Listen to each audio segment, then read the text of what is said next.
السلام عليكم ورحمة الله وبركاته. أهلا بيكم متابعين قناة الحكاية وما فيها.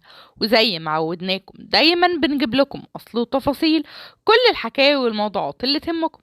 أسطورة كرة القدم كريستيانو رونالدو وحبيبته جورجينا لفتوا الأنظار بشكل كبير جدا في الفترة الأخيرة، خاصة بعد ما تم انتقال اللاعب البرتغالي لنادي النصر السعودي، وده اللي خلى جمهوره عنده فضول أكبر يتبع أخباره ويعرف إزاي هيعيش هو وجورجينا في السعودية، رغم إنها مش بتتناسب خالص مع أسلوب حياتهم. والكل تنبأ أن علاقة كريستيانو وجورجينا يا إما هتنتهي يا إما هتتكلل بالزواج.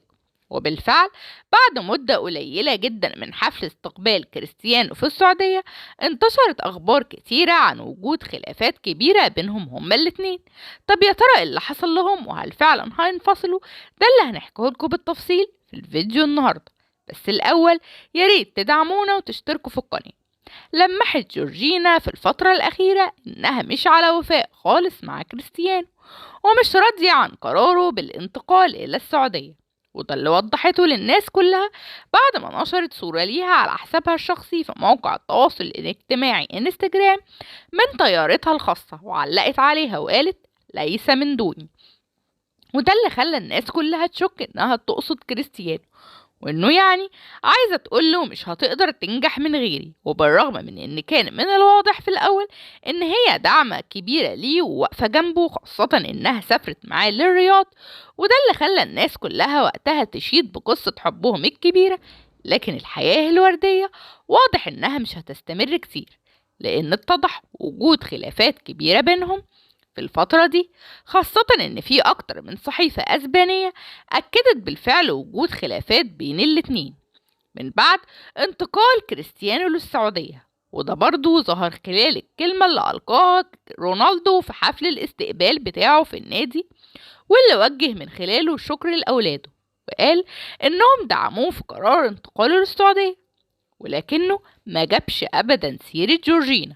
وده طبعا زود الخلافات ما بينهم أكتر. مش بس كده، ده كمان كان من المقرر إن يتم حفل زفافهم السنة دي، لكن كريستيانو تراجع عن الفكرة خالص.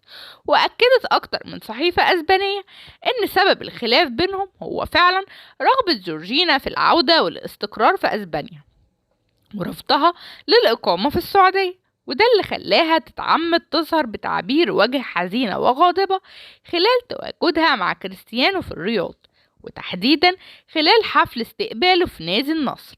وبعد انتشار أخبار الخلافات ما بينهم، الناس قالوا دي أكيد كانت عين وصابتهم، لأن لسه جورجينا كانت متصدرة الترند الفترة الأخيرة، وده بعد ما جابت هدية من أغلى الهدايا لحبيبها كريستيانو، واللي هي عربية بقيمة 350 ألف جنيه استرليني. وظهر وقتها كريستيانو في الفيديو اللي نشرته ليه جورجينا وهو طاير من الفرحة وشايل بنته. بس بعد كل ده حصلت بينهم الخلافات الأخيرة اللي الكل توقع إن دي هتكون نهاية علاقتهم الأسطورية، واللي الناس كلها كانت دايما بتحسدهم عليها. ياريت تشاركونا بآرائكم وتقولوا لنا تفتكروا فعلا هم هيسيبوا بعض ولا دي مجرد زوبعة، وهيفاجئونا وهيفاجئوا الكل بقرار جوازهم. ولو عجبكم الفيديو ياريت تدعمونا وتشتركوا في القناة وتفعلوا الجرس عشان يوصل لكم